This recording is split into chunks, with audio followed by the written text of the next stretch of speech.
Bienvenue à tous en direct sur Public Sénat. Voici les titres du 22h ce soir. Hors de contrôle, la situation de la centrale nucléaire de Fukushima échappe aux autorités japonaises.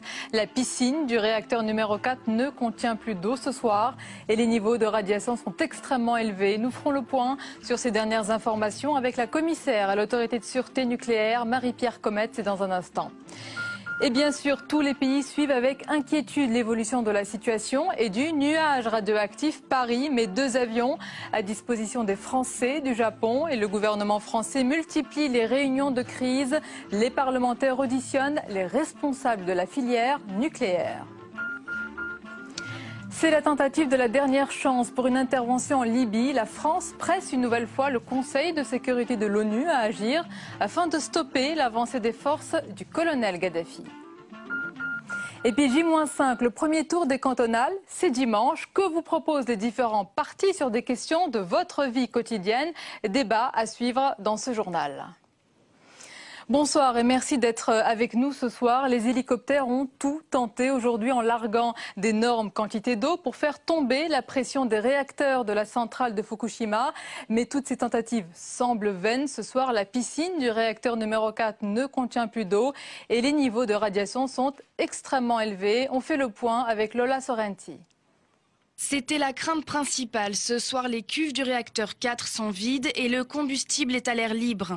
Les prochaines 48 heures seront décisives. Il faudra agir vite, très vite, pour refroidir les réacteurs et remettre de l'eau dans les piscines. Faute d'y être parvenu avec l'hélicoptère, un ultime recours s'offre aux autorités japonaises. Elles envisagent d'utiliser des canons à eau pour tenter de noyer le réacteur de la centrale. Les États-Unis ont relevé des radiations extrêmement élevées et invitent leurs ressortissants à évacuer dans un périmètre de 80 km, une zone bien au-delà des recommandations japonaises. Les Français aussi sont encouragés à partir. Le gouvernement vient d'envoyer 2 avions de rapatriement. La sécurité civile a quitté Sendai pour se replier à 350 km au nord. Les premières critiques viennent de Bruxelles. Le commissaire européen à l'énergie dénonce la réaction peu professionnelle des Japonais face à une catastrophe qui est entrée ce soir dans une nouvelle phase. Et face à cette situation, les différents pays s'organisent. La France dépêche 2 avions gouvernementaux pour les Français du Japon. Londres conseille à tous ses ressortissants de quitter la région de Tokyo. Pour les Japonais, la situation est différente, bien sûr. Dans les gares, il y a du monde, oui, mais pas de cohue. Le gouvernement cherche à éviter un scénario de panique. Margot Brio. Tous, dans le nord-est du pays, épicentre de la catastrophe, se posent la même question. Ont-ils été contaminés? Dans les centres de contrôle, les files d'attente augmentent, l'inquiétude et la colère aussi. J'étais tellement nerveux jusqu'à ce que j'ai les résultats. Je vais bien et maintenant je me sens soulagée. S'il n'y avait pas eu d'accident nucléaire, je n'aurais pas eu besoin de me faire tester et de vivre une expérience aussi traumatisante. Je suis en colère. Dans les 1500 centres d'évacuation, un demi-million de réfugiés. Allongés à même le sol, ils racontent le tsunami, leurs maisons dévastées, les proches qu'ils ne retrouvent plus, le manque d'eau et de nourriture. Aujourd'hui, le gouvernement n'a pas ordonné de nouvelles mesures de protection. Pas de danger au-delà de 20 km autour de la centrale, assure-t-il. Mais à 240 km de là, l'inquiétude gagne la capitale. Dans les rues de Tokyo, ils sont de plus en plus nombreux à porter un masque, une protection dérisoire contre un danger invisible. Aujourd'hui, beaucoup de bureaux sont vides, les stocks de nourriture presque épuisés, les rues désertées, et c'est dans les aéroports que les Japonais affluent, car beaucoup choisissent de fuir vers le sud du pays. La situation nucléaire est très inquiétante. Mes enfants sont petits, ils ont encore leur vie devant eux, et je ne veux pas qu'ils soient contaminés par le nuage radioactif. La France, outre ses ressortissants, accueille quelques réfugiés nippons. À Roissy, ils sont 180 à être rentrés ce matin, partagés entre le soulagement et la culpabilité de laisser derrière eux famille, amis et un pays dévasté. Et ce soir, il reste une cinquantaine de techniciens sur le site de la centrale, 50 hommes, 50 héros qui tentent d'éviter une catastrophe nucléaire de grande ampleur. On les appelle les liquidateurs. 2 d'entre eux sont portés disparus ce soir. Et puis en 22 ans de règne, c'est bien la première fois que l'empereur du Japon s'adresse à son peuple, en dehors bien sûr des vœux traditionnels. Allocution historique donc de l'empereur Akihito qui s'est déclaré très préoccupé par la situation et il assure prier pour son peuple et la sécurité du plus grand nombre. On va parler de cette situation avec nos invités ce soir sur notre plateau. Marie-Pierre Cometz, bonsoir. Bonsoir. Bienvenue à vous. Vous êtes commissaire à l'autorité de sûreté nucléaire. Et avec nous, notre chroniqueur, Jean-Louis Gombon, bonsoir. Bonsoir, Seigneur. Alors, Marie-Pierre Cometz, on l'a dit, il n'y a plus d'eau, on l'a appris tout à l'heure, il n'y a plus d'eau dans la piscine du réacteur numéro 4. D'abord, quelles peuvent être les conséquences de cette dernière information ? Alors peut-être je voudrais d'abord préciser que ce réacteur numéro 4, qui est l'objet de notre préoccupation première ce soir, de la centrale de Fukushima Daiichi, qui compte 6 réacteurs, ce réacteur numéro 4 n'était pas en fonctionnement quand le tremblement de terre est arrivé. Il était arrêté pour maintenance. Le cœur de la centrale, c'est-à-dire les assemblages combustibles, avaient été déchargés et entreposés dans la piscine d'entreposage des combustibles.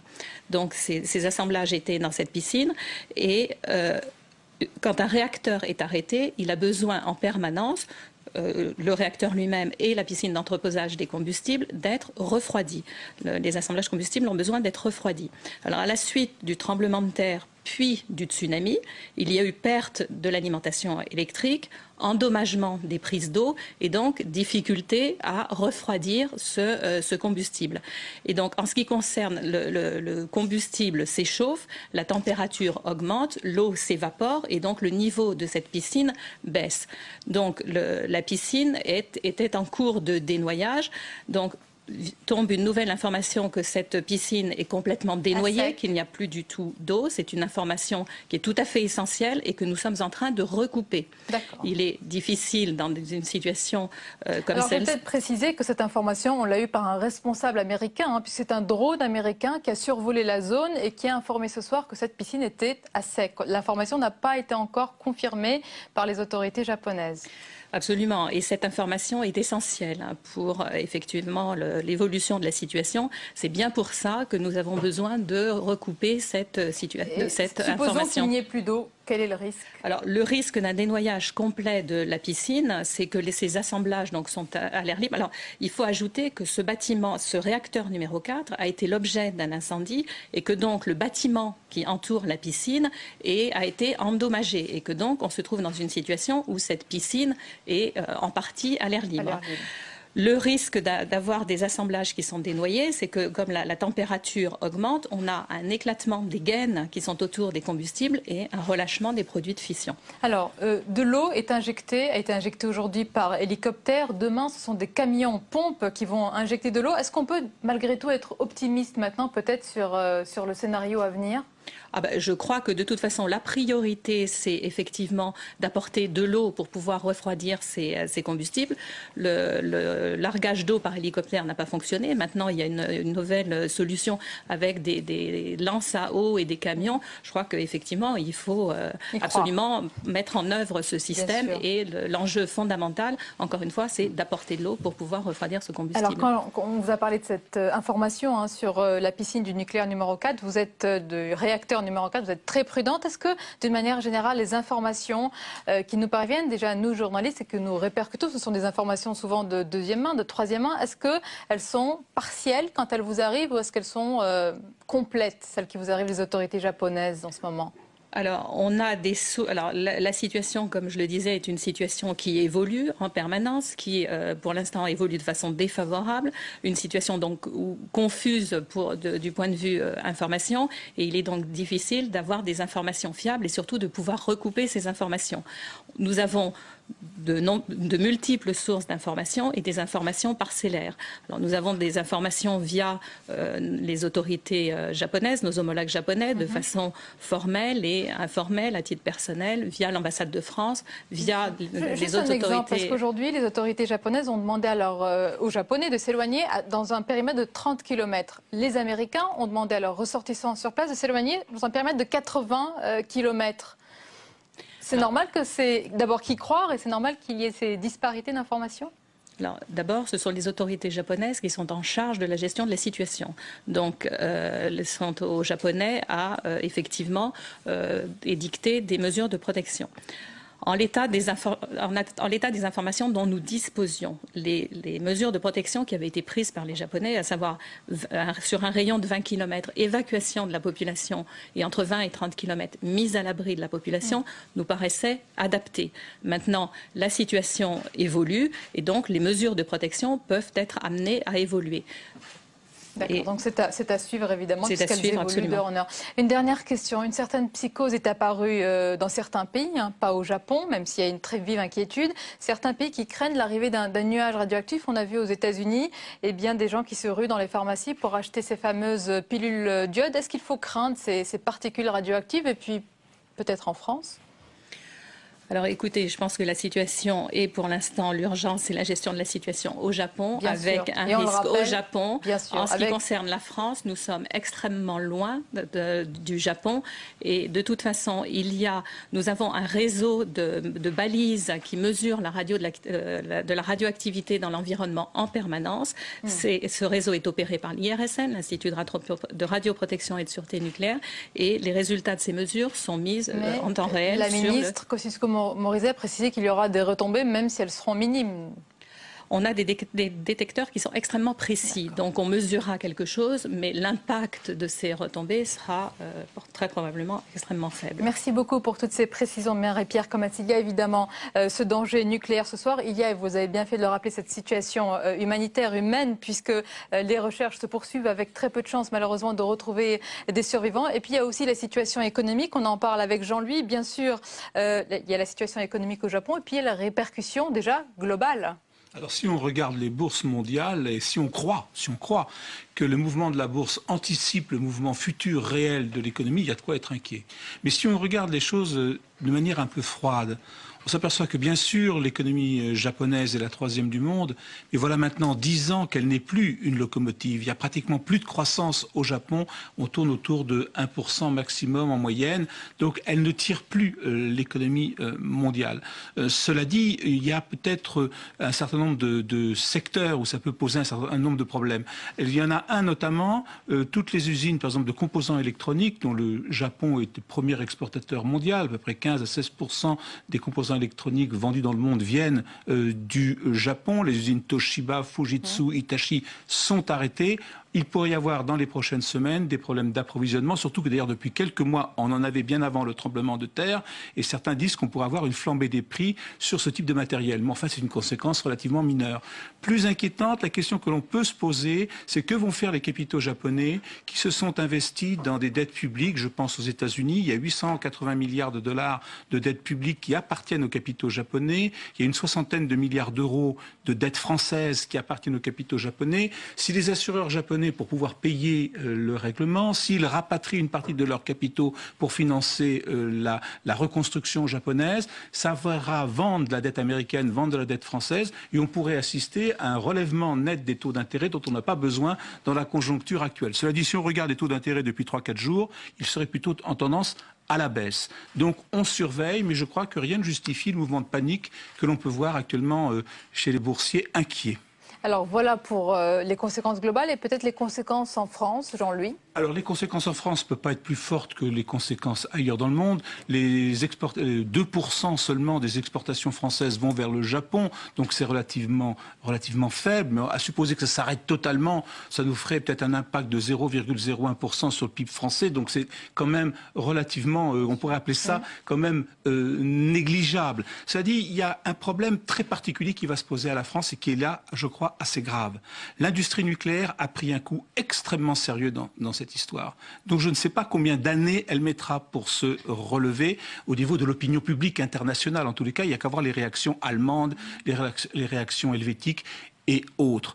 Or, la France est un gros exportateur de centrales. Et non seulement est un gros exportateur de centrales, mais elle se heurte à une concurrence accrue dans ce domaine. Donc les quelques pays, on ne sait plus, qui pourraient accepter aujourd'hui des centrales nucléaires, d'abord il y en aura certainement beaucoup moins dans les années qui viennent, mais les quelques pays seront des marchés extrêmement disputés, donc avec des baisses de prix importante. Et là, ça pourrait affecter une filière. Un simple chiffre qui sera publié demain dans le journal Les Échos. En gros, on compte 60 entreprises dans le monde qui sont plus ou moins liées à l'industrie nucléaire. Et on s'aperçoit que la capitalisation boursière de ces 60 entreprises depuis vendredi a perdu 63 milliards de dollars. Autrement dit, il y a un vrai mouvement de défiance sur l'industrie nucléaire qui s'est créé aujourd'hui et c'est handicapant pour l'économie française. Merci beaucoup Jean-Louis pour ce décodage et on finit avec notre question avec notre partenaire lefigaro.fr que l'on pose à nos internautes. Elle concerne évidemment ce sujet de la filière nucléaire. Faut-il une réglementation internationale pour l'implantation des centrales nucléaires? Eh bien oui à 67% des votants et non à 28%. Voilà pour ce sujet et la situation justement de la centrale de Fukushima. Elle est scrutée par tous les pays, on vient de le dire, dont la France, où les réunions de crise s'enchaînent depuis quelques jours. Et puis la question du nucléaire s'est invitée houleusement dans le débat public français. Mais malgré les critiques, Nicolas Sarkozy souligne la pertinence du choix de l'énergie nucléaire en France et exclut d'en sortir. On va l'écouter sur ce thème. Et ces choix, la situation de l'économie française, des choix en faveur de l'énergie nucléaire. Non pas de façon exclusive, mais de façon principale.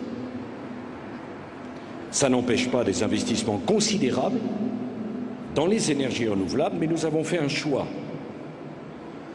Et on ne remet pas en cause des choix aussi importants pour l'indépendance de notre pays, uniquement parce qu'avec la multiplication des crises, il conviendrait de multiplier les pertes de sang-froid. Et cet après-midi à l'Assemblée nationale, les parlementaires ont auditionné les principaux acteurs de la filière nucléaire en présence des ministres Nathalie Kosciusko-Morizet et Éric Besson. Le compte-rendu de cette réunion, c'est avec Jérôme Rabier. Un large panel d'experts et pas moins de 2 ministres pour faire le point devant les parlementaires sur la situation nucléaire. Le gouvernement, même s'il tente de rassurer, joue la carte de la transparence et n'exclut pas le passage d'un nuage radioactif sur la France. Il peut y avoir des retombées dans une large partie de l'hémisphère nord, y compris dans de petites proportions en France métropolitaine. Ce ne seront jamais des choses, des niveaux de retombées qui poseraient un problème sanitaire. Elles seraient mesurées, rendues publiques en toute transparence. Pourtant, les parlementaires, notamment les Verts, dénoncent la stratégie du gouvernement. Je crois que c'est d'abord une opération politique de la part de la majorité pour rassurer nos concitoyens en faisant sans doute la différence entre le nucléaire japonais ou d'autres nucléaires et le nucléaire français et en essayant de dire chez nous ça ne se passerait pas comme ça. Les 2 patrons du nucléaire français, Anne Lauvergeon pour Areva et Henri Proglio d'EDF, ont également été interrogés. Loin de nier tout risque, la présidente d'Areva parlant même d'une urgence absolue pour les réacteurs japonais. Une situation qui ne remet cependant pas en cause le nucléaire français. Le nucléaire civil reste, je le crois en tout cas, un atout pour notre pays et en même temps il ne faut pas sous-estimer l'ampleur de ce qui se produit au Japon, donc en tirer le moment venu. Les conclusions pour l'ensemble du nucléaire civil dans le monde et donc en France. La réunion n'a été perturbée que par l'irruption dans la salle du député Maxime Grémetz qui se plaignait de la présence des voitures de ministres devant l'entrée. Une attitude critiquée par tous les parlementaires présents qui ont rappelé que la crise japonaise et les questions abordées méritaient plus de respect que cette intervention. En Libye, à présent, les pro-Kadhafi avancent inexorablement et on apprend à l'instant que le comité international de la Croix-Rouge s'est retiré de Benghazi. Par ailleurs, la télévision nationale annonce ce soir que la ville d'Ajdabiya, c'est à 160 km de Benghazi, a été, je cite, purgée des rebelles. La France presse une nouvelle fois le Conseil de sécurité de l'ONU d'intervenir, craignant les représailles qui se profilent contre les insurgés de Benghazi. Le régime libyen n'a pas tardé à répondre. Le fils de Guide, dans une interview accordée à la chaîne Euronews, lance une série d'attaques contre le président français. On l'écoute. Sarkozy, c'est nous qui avons financé sa campagne et nous en avons la preuve. Nous sommes prêts à tout révéler. La première chose que l'on demande à ce clown, c'est de rendre l'argent au peuple libyen. Avec nous, notre chroniqueur Mathieu Croissando. Bonsoir Mathieu. Bonsoir. Et la Libye qui s'invite, j'allais dire, dans le débat français, en tout cas dans la politique française. Oui, alors c'est les Kadhafi, c'est un peu l'histoire de celui qui dit vous allez voir ce que vous allez voir, et puis on attend de voir, et puis pour l'instant on ne voit rien. Hein. On se souvient qu'il y a 2 jours, mardi soir, hier, Kadhafi lui-même disait qu'il avait révélé un grave secret. Aujourd'hui, c'est son fils qui dit on a des détails, on a des numéros de compte à donner, on sait qu'on a financé la campagne de Sarkozy. Généralement, dans ce genre d'affaires, quand les gens ont les vraies preuves, ils les sortent. Là, avec les Kadhafi, qui sont déjà peu crédibles, ça me paraît pour l'instant complètement rocambolesque cette affaire. Le vrai souci de Sarkozy ce soir, il est ailleurs. Il est dans cette succession de mauvais sondages qui accréditent l'hypothèse du fameux 21 avril à l'envers, qui est le scénario cauchemar de la droite. Il y a un sondage intéressant aujourd'hui qui est paru dans Le Monde, un sondage Ipsos pour Le Monde et Europe 1, qui donne Nicolas Sarkozy éliminé au premier tour face à Dominique Strauss-Kahn et Marine Le Pen. Et il est très inquiétant ce sondage parce que même si c'est Hollande ou Aubry qui concourent à l'élection présidentielle et non pas Strauss-Kahn, et bien là, on voit que Sarkozy est au coude à coude avec Marine Le Pen et François Hollande et Martine Aubry. Bref, il n'y a aucune assurance aujourd'hui que Sarkozy soit au second tour de la présidentielle. C'est pas une surprise, c'est une confirmation. Alors, on voit bien François Fillon, aujourd'hui, dans un entretien au Maine Libre, a commencé à agiter le spectre en disant attention, imaginez qu'il y a un candidat de droite de 21 avril à l'envers, mettant ça sur le compte de la division, ce en quoi, à mon avis, il fait une erreur, parce que le 21 avril, Jospin en était aussi largement responsable, c'est pas uniquement la division. Et là, 2012, si jamais la droite n'est pas au second tour, eh bien Sarkozy en sera largement responsable, ça ne sera pas seulement la division. Alors la question qui se pose aujourd'hui, c'est et si c'était pas lui? C'est la question qui brûle toutes les lèvres à droite. Et c'est un énorme dilemme parce que on n'a jamais vu un sortant réélu, un sortant aussi impopulaire réélu. Dans l'histoire, on cherche des exemples, il n'y en a pas beaucoup. Il y a peut-être Margaret Thatcher en 1982, qui est réélue après avoir cassé les grèves. On se souvient de ce qui s'était passé en Grande-Bretagne à l'époque. Elle est très impopulaire, mais elle est réélue parce qu'elle profite aussi d'un truc qui est le contexte de la guerre des Malouines à l'époque. Elle avait repris un peu de poil de la bête à ce moment-là. Mais dans l'histoire, il n'y a pas de sortant aussi impopulaire qui soit réélu. Mais ça n'arrange pas les affaires de la droite parce que dans l'histoire, il n'y a pas non plus de sortant qui a été empêché de se représenter par son camp contre son gré.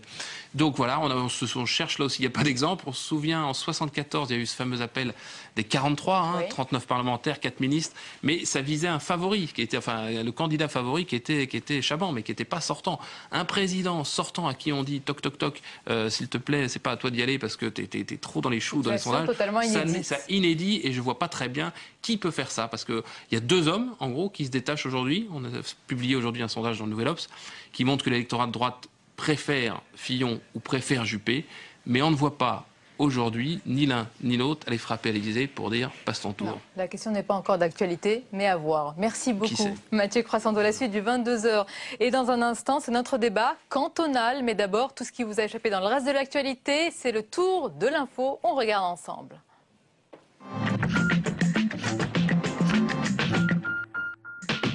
Les autorités du Bahreïn ont repris la capitale. Après avoir instauré l'état d'urgence, les forces de l'ordre ont violemment chassé les manifestants qui occupaient la place de la Perle depuis presque un mois. Les marches et manifestations ont également été interdites dans l'archipel. Dans l'après-midi, la France et les États-Unis ont déclaré leur préoccupation face à la violence déployée. Airbus et Air France devant la justice pour homicide involontaire. 1 an et demi après le crash Rio-Paris qui avait coûté la vie à 228 personnes, les 2 groupes comparaîtront devant la justice jeudi et vendredi pour leur probable mise en examen. Pour l'avocat de la compagnie d'aviation, cela permettra un débat éclairé avec les parties civiles. À Caen, un manuel d'histoire franco-africain, c'est ce que propose la sénatrice UMP Fabienne Keller pour faciliter la construction d'une culture commune des jeunes des banlieues. Dans un rapport consacré à leur avenir, l'ancienne maire de Strasbourg constate que les jeunes sont très nombreux dans les quartiers fragiles. Écrire une histoire commune partagée entre Français, Maghrébins et Africains serait, selon le rapport, un premier pas vers un vivre ensemble. Il pourrait s'inspirer du manuel franco-allemand qui existe déjà depuis 2006. Copinage, conflit d'intérêts et cupidité, c'est une analyse au vitriol de notre système de pharmacovigilance qu'ont remis aujourd'hui les professeurs Bernard Debré et Philippe Even au président de la République. Quelques mois après le scandale du Mediator, ils y dénoncent les méthodes de l'AFSAPS. Celle-ci recruterait ses experts par cooptation et amitié, des experts qui travaillent aussi pour l'industrie pharmaceutique. Quand vous voyez qu'il y a autant d'experts, nous avons demandé qu'il y ait beaucoup moins d'experts et des experts qui soient indépendants. Ces dysfonctionnements ont conduit à la mise sur le marché de médicaments trop nombreux, souvent inefficaces et parfois dangereux. La moitié des molécules vendues en pharmacie seraient ainsi inutiles et 12% comporteraient des risques pour la santé.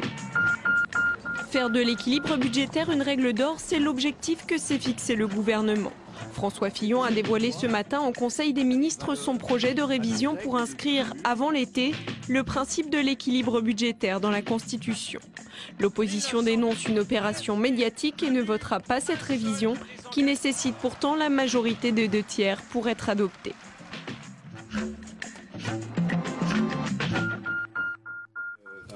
Voilà pour ce tour de l'info de Julie Trassard. On parle à présent du premier tour des cantonales. C'est dimanche, un scrutin important car symbolique avant la présidentielle de 2012, bien sûr. Si le PS espère un vote sanction contre Nicolas Sarkozy, l'UMP préfère insister sur l'enjeu local. Les communistes tentent de conserver leur dernier bastion, le centre se cherche, les écologistes rêvent d'une percée et le FN, il avance. On en parle avec nos invités ce soir. David Assouline, sénateur socialiste. Bonsoir. Jean Dezessart, bonsoir. Sénateur Europe Écologie Les Verts.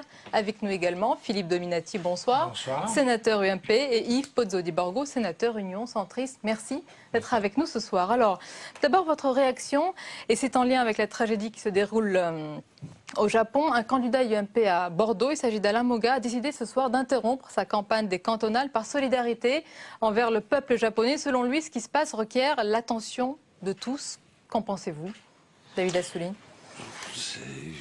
D'autant plus que je suis président du groupe d'amitié France-Japon au Sénat. Je considère qu'effectivement, cet événement absolument exceptionnel, je pense qu'aucun d'entre nous, quels que soient nos âges, on a pu déjà voir ça à la télé, quelque chose qui ressemble même en termes de catastrophe. C'est absolument terrible et il faut, y compris dans cette campagne électorale qu'il faut bien mener jusqu'au bout, manifester par tous les moyens possibles cette solidarité profonde avec le peuple japonais et ceux qui se battent là-bas dans une adversité, jusque dans les centrales, ces travailleurs des centrales qui se battent pour éviter la catastrophe.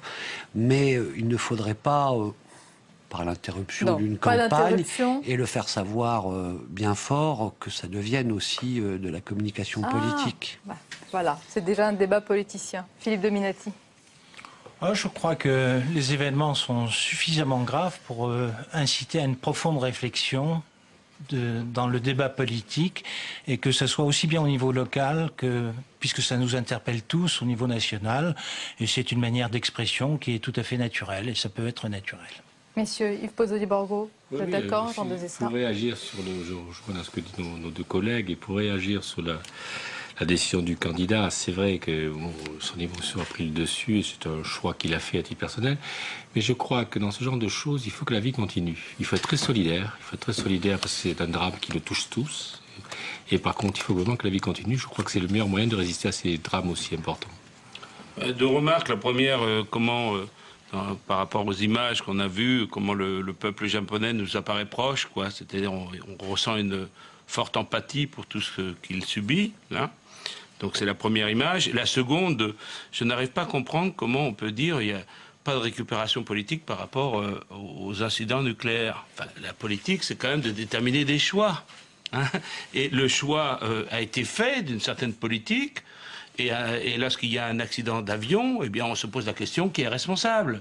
Est-ce que c'est le pilote? Est-ce que c'est le constructeur? Est-ce que c'est l'aéroport? Bon, et là, de la même façon, on doit se poser la question, a-t-on raison de poursuivre une politique énergétique dangereuse? Et donc, la question est posée. Alors, on va en parler. On va voir ensemble maintenant notre sondage Public Sénat LCP Le Parisien qui concerne le premier tour des cantonales avec la gauche en pole position, vous allez le voir. David Assouline, la gauche en avance, est-ce que c'est une avance qui est confortée par le rejet de la politique du gouvernement, d'abord et surtout?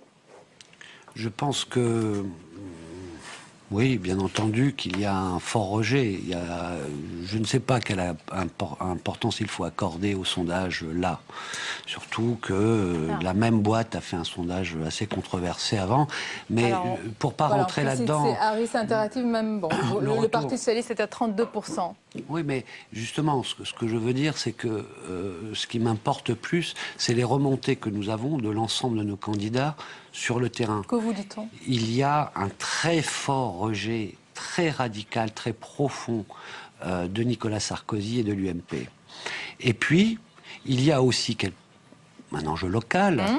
Et il y a la volonté, parce que les départements sont responsables de beaucoup de choses pour l'équilibre social, pour la défense des territoires, il y a une adhésion à ce que font les socialistes à la tête des départements. Ce n'est pas que le rejet de la politique. C'est évident. Nous dirigeons 58 départements. Et ils voient la différence, ils voient l'effort que nous faisons, d'abord en bonne gestion. Il y a 6% de la dépense publique qui est faite par les départements, et pourtant ils sont mieux gérés que l'État aujourd'hui.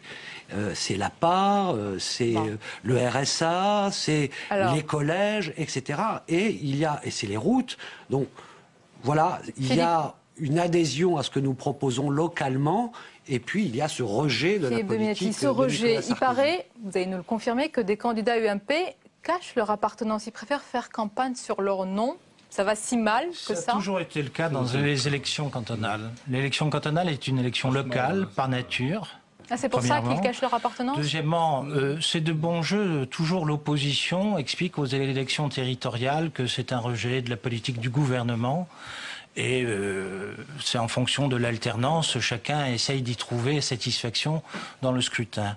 Oui. C'est d'abord une élection locale, et deuxièmement, je ne partage pas du tout le point de vue sur la gestion exemplaire des départements socialistes, puisque l'État fait des contraintes, je dirais, difficiles compte tenu d'une crise économique, financière majeure, des charges personnelles. Mais il y a une augmentation de toutes les collectivités territoriales d'une manière totalement excessive. Réaction, oui, allez-y. On avait quand même à l'époque, moi je me souviens, c'est pas si longtemps, peut-être il y a une dizaine d'années, c'était la droite et le centre, l'UDF à l'époque, le RPR. L'UDF, je crois, avait 58 présidents du Conseil généraux, 95, et le RPR 70 ont géré 75 présidences de départements, beaucoup plus que... Mais moi, ce que je constate, c'est que la pression, si vous voulez, la gestion du département, qui est nuancée, c'est pas général, mais surtout un des problèmes que l'on voit, ne prendre que Paris, c'était aussi un conseil général, l'augmentation des charges du personnel. Mais c'est terrible. Mais c'est terrible, enfin.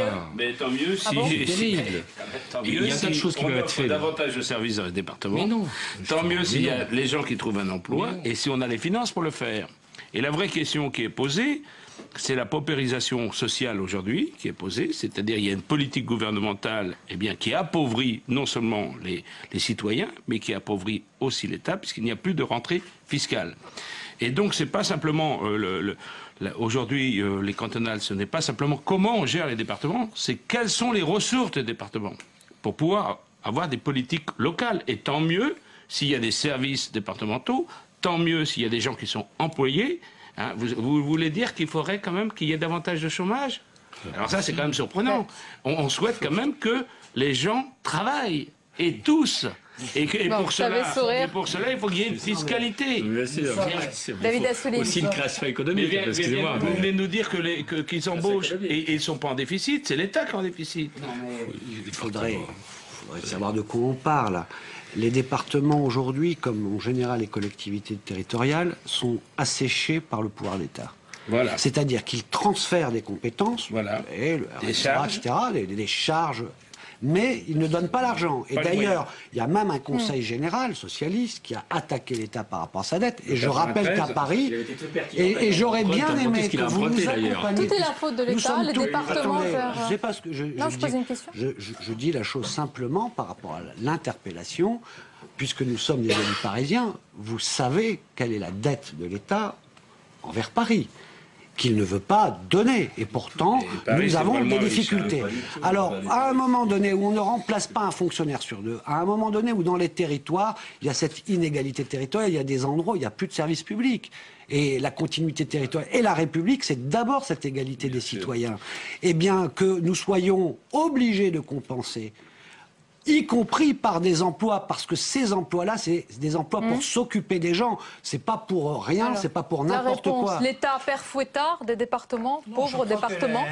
La vision de la société a été très bien donnée par mes collègues de l'opposition. Ils ont une vision du service public. On a tous la vision du service public. La seule différence, eux, ils ne voient que l'emploi public. Pour notre part, la création de l'entreprise, les entrepreneurs, l'emploi, ce n'est pas des emplois publics. Nous sommes le pays au monde, dans tous les pays développés, où la part de la fonction publique est la plus importante. Et on dit qu'il n'y a pas assez de services publics. Ce n'est pas possible. Ce n'est pas comme cela qu'on peut faire. Il y a moins de fonctionnaires en Chine. Mais il est propriétaire de 70% des entreprises. On va parler aussi. Donc maintenant, attendez, on va parler, s'il vous plaît. Cette élection s'il vous plaît, la droite va nous donner en exemple la Chine, comme exemple de leur modèle de développement. Non. C'est votre vision. Est-ce qu'on va parler aussi des sujets, peut-être de la vie quotidienne, des gens qui nous regardent, des téléspectateurs, déjà qui ne sont pas très intéressés par ces élections. Qu'est-ce qu'il faut j'aimerais bien savoir, qu'est-ce qu'il faut leur dire pour qu'ils aillent voter dimanche? L'élection cantonale, c'est vrai, c'est très variable. Dans les zones rurales, ils sont plus intéressés que dans les zones urbaines. Nous-mêmes, nous sommes conseillers généraux avec Assouline.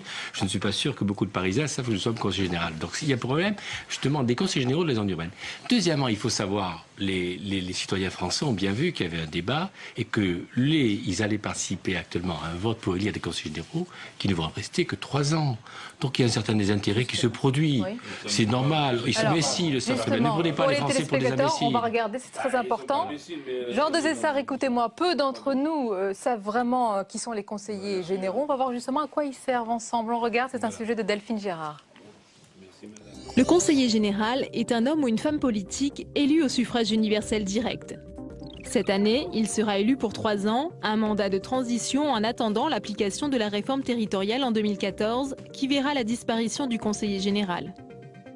Pour être candidat, il faut être de nationalité française et avoir 18 ans révolus le jour de l'élection.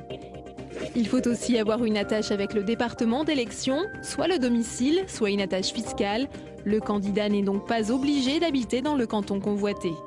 Une fois élu, le conseiller général siège au département. Sa mission s'exerce dans différents domaines: action sociale, gestion des collèges, des transports scolaires, des routes départementales ou encore l'équipement des communes. L'ensemble des conseillers généraux élit pour 3 ans un président du conseil général. Il incarne l'exécutif du département. Voilà pour le rôle des conseillers généraux. Une question plus brûlante, politique cette fois-ci. En cas de duel, Parti socialiste, Front national, plusieurs dirigeants, vous l'avez entendu ces derniers temps, de gauche, de droite, appellent à un front républicain pour faire barrage au Front national. D'accord ? Un mot, et je vous assure que je vous réponds, mais qui est lié à ce petit reportage et à ce que vous disiez avant. Il faut que les Français qui doivent voter, il y a 50%, aillent massivement aux urnes. Et je remarque que le civisme, c'est quelque chose qui doit être entre les mains, sa promotion, du pouvoir, du gouvernement, de l'État. Ah, pas seulement, David. Pourquoi seulement? Parce que nous sommes les seuls, je vais vous dire, je n'ai pas dit seulement, c'est vous qui dites seulement. Je dis que les campagnes d'information civique, elles doivent être développées. Il n'y a eu aucune information civique. Le gouvernement fait comme s'il n'y a pas d'élection. Or, on va bien élire des conseillers généraux. Les départements, vous l'avez montré, sont responsables de beaucoup de choses. C'est important pour les Français. Et il faut faire cette promotion. Nous sommes très étonnés, à gauche, de savoir que nous sommes les seuls, non seulement à faire campagne, mais à dire qu'il faut venir voter. Je ne dis même pas pour qui, là. Venez voter massivement. C'est vous qui avez les moyens de la communication. Et de si vous en abusez, pour ne prendre, quand on voit la communication, c'est aussi une augmentation des charges, c'est vous quand même qui faites la communication des départements. On ne va pas. Alors, de toute façon, les citoyens savent qu'il faut aller voter. Je voudrais vraiment revenir au vote républicain. C'est très important. Oui, alors c'est vraiment la dernière intervention. Cette législature a eu un événement majeur. Et depuis des années, voire des décennies, on attendait une réforme des collectivités territoriales. Ce débat a eu lieu, il a eu lieu pendant longtemps au Parlement, à plusieurs reprises, et c'est à l'initiative du président de la République. C'est une réforme extrêmement majeure. Vous parlez des cantonales, c'est le dernier type de scrutin sous cette forme-là, puisque à partir de la réforme qui a été initiée par le président de la République, on va modifier le maillage administratif de la France, et ça n'a pas été fait depuis un demi-siècle. Avant ma question sur le Front républicain, j'ai une question parce que M. Yves Pozzo-di-Borgo, je vous vois depuis tout à l'heure approuver ce que dit M. Philippe Dominetti. Vous avez des candidats à Union centriste pour les cantonales. Est-ce que c'est le même programme que l'UMP? Vous dites oui. Oui, il n'y a plus du tout le petit... On va vous le remettre, le sondage. On va le remettre tout de suite. Il faut qu'il arrive, le sondage. Qu'est-ce que vous remarquez dans ce camembert? Dites-moi tout. Il n'y a plus de centre. Et pourtant, en 2007, aux élections présidentielles, le centre, c'était 19%. Il n'y a plus de centre. C'est vrai qu'il y a un éclatement du centre. C'est vrai qu'il y a eu des divisions du centre. Et c'est vrai qu'actuellement, il y a une opération pour reconstituer le centre. Ça ne se voit pas là sur ce camembert, parce que bien sûr, il y a des candidats très souvent centristes qui sont associés avec l'UMP. Mais il y a également des candidats qu'on n'a pas déterminés. Non, c'est pas ça. C'est que là, c'est un sondage beaucoup plus macro-sondage. Et le centre, en fait, ça n'est peut-être une des raisons pour laquelle la gauche est aussi forte, et que le Front National est aussi fort, le centre résistera et le camembert changera. Voilà. Le centre résistera. Non, existera. Ah, existera et résistera peut-être. On se donne rendez-vous dimanche pour le voir. Alors, Jean de Cessart, le Front républicain... Très concentré sur le sondage, Jean de Cessart. Le Front républicain, c'est très important. S'il y a un duel PS-Front National, s'il y a un duel PS-Front National, on n'hésite pas. Hein. Donc, on a un partenariat avec les forces de gauche dans la gestion d'un certain nombre de départements. On souhaiterait que, d'ailleurs, ils reprennent en considération davantage de thèmes écolos, mais malgré tout, il y a un partenariat, donc on n'hésite pas. La question qui pourrait se poser, c'est s'il y a un duel Front National. Mais sur ce cas de figure, Philippe Dominetti, ça va faire mal, mais vous n'allez pas hésiter non plus. Écoutez, moi je pense d'abord que notre programme est très clair, ça n'a rien à voir. Bon, ma question est claire, s'il y a ce duel, que faites-vous? Ma réponse est également très claire, ce sont les électeurs et ils sont assez intelligents pour choisir. Donc pas de consigne de vote pour vous? Écoutez, pour l'instant, on verra. Mais pour moi, je pense qu'il y a une liberté et on respecte les électeurs. Vous verrez quoi, M. Dominetti? Moi, je n'appelle pas un choix entre un mauvais choix et un mauvais choix. Ah, c'est clair. David Assouline. Écoutez, d'abord, parlons du sujet. Le sujet, c'est que le Front National, qui devait être complètement disparaître de la scène politique grâce aux grands oraux Nicolas Sarkozy, est revenu en force après quelques années de son mandat. Donc il y a une responsabilité très importante. Et puis quelques années où le PS était en train de se reconstruire et qui disait qu'il travaille. Oui, donc peut-être qu'une responsabilité est partagée. C'est-à-dire, là quand même, vous exagérez un petit peu. Je vous posais une question. Est-ce que la responsabilité est partagée? Ça fait exactement 9 ans que le gouvernement de la France est entre les mains de la droite. Bien. On peut dire et l'opposition est une force, justement. Et l'opposition est une force, et l'opposition fait ses scores, et l'opposition va sortir un projet pour les Français, parce que c'est une opposition, dans quelques semaines, hein, et la campagne commencera. Et nous verrons bien. Il y a des responsabilités, vous pouvez dire, dans le fait que, en général, la politique, le fonctionnement des partis politiques, hein, dans un moment de crise et de profond désarroi, n'enchantent pas. Et il va falloir aussi apporter des réponses concrètes et enchanter. Et là, on prend notre responsabilité. Mais elle n'est sans commune mesure avec le fait que ceux qui emmènent la France dans le trou depuis 9 ans, c'est quand même les électeurs, si vous regardez de plus près ces enquêtes d'opinion, ce sont les électeurs qui ont cru en Nicolas Sarkozy, qui reviennent chez Marine Le Pen ou qui vont chez Marine Le Pen. Ce ne sont pas les électeurs de gauche qui vont se ruer aujourd'hui sur Marine Le Pen. Donc ce que je veux vous dire, c'est que cette responsabilité est accrue. Pourquoi? Et c'est là où, franchement, c'est pas partagé. C'est que sur tous les thèmes qui font, et on a prévenu, qui font le lit du Front National, désigner les musulmans comme bouc émissaire, désigner les Roms, faire des lois, 5 lois sur l'immigration, en pensant que c'est comme ça qu'on compte le Front National. On a entendu votre opinion. Oui, mais ils ont préféré l'original à la copie, on avait prévenu avant. Voilà, c'est clair. Et ça, c'est la responsabilité de Nicolas Sarkozy et de l'UMP. Le rapport de force qui va venir, et ça vous intéresse tous, messieurs les sénateurs, au Sénat. Est-ce que ça peut changer? Est-ce que ces élections peuvent changer le rapport de force au Sénat et donc avoir un impact sur les élections sénatoriales, bien sûr? Tour de table. Yves Pozzo-di-Borgo. Il est évident que les sénateurs étant l'émanation des élus locaux, Les conseils généraux, surtout ruraux, tenant beaucoup de maires, ça peut avoir, s'il y a vraiment, on verra bien le résultat, ça peut avoir une incidence électorale, c'est évident. Philippe de Pinetti. Je ne sais pas dans quelle forme, enfin, il ne faut pas non plus dramatiser ce genre de choses aussi. Oui, mais enfin, c'est, je dirais, l'impact de la présidence du Conseil général a automatiquement, généralement, un impact sur le scrutin départemental, puisque les sénateurs sont élus au scrutin départemental. Bien sûr. Jean de Zessa. Je voudrais revenir sur s'il vous plaît. Malheureusement, on n'a plus le temps. Bon. Je vous fais réagir quand même sur ma question. Bon. C'est important. J'aurais voulu répondre quand même sur le Front On n'a plus le National temps. et son Vraiment, développement. on est à la fin de cette édition. Moi, j'ai fait des calculs que le Sénat, la couleur politique du Sénat à venir se jouait à 3 ou 4 sièges. Donc vous comprenez bien que quand c'est à 3 ou 4 sièges, c'est très serré. Le nombre, la proportion des conseillers généraux qui vont bouger n'influe pas directement sur le scrutin. Mais par contre, ça peut créer, disons, une ambiance générale qui fait qu'il y a une volonté d'alternance. C'est l'avis des spécialistes ce soir, et je sais que vous partagez cet avis, David Assouline. Merci beaucoup. On arrive à la fin de cette édition. Je vous en remercie, messieurs. Je vous rappelle. Une élection sénatoriale et une campagne, et que c'est l'ensemble des élections locales et celles qui ont déjà eu lieu ont plus pesé que celles-là sur le score. Je vous rappelle, le principal titre ce soir, il concerne évidemment la situation au Japon, hors de contrôle, puisque la piscine du réacteur numéro 4 ne contient plus d'eau ce soir, et c'est confirmé. Les niveaux de radiation sont extrêmement élevés. Voilà, situation évidemment dont nous reparlerons demain dans ce 22h. Bonne soirée à vous et à demain.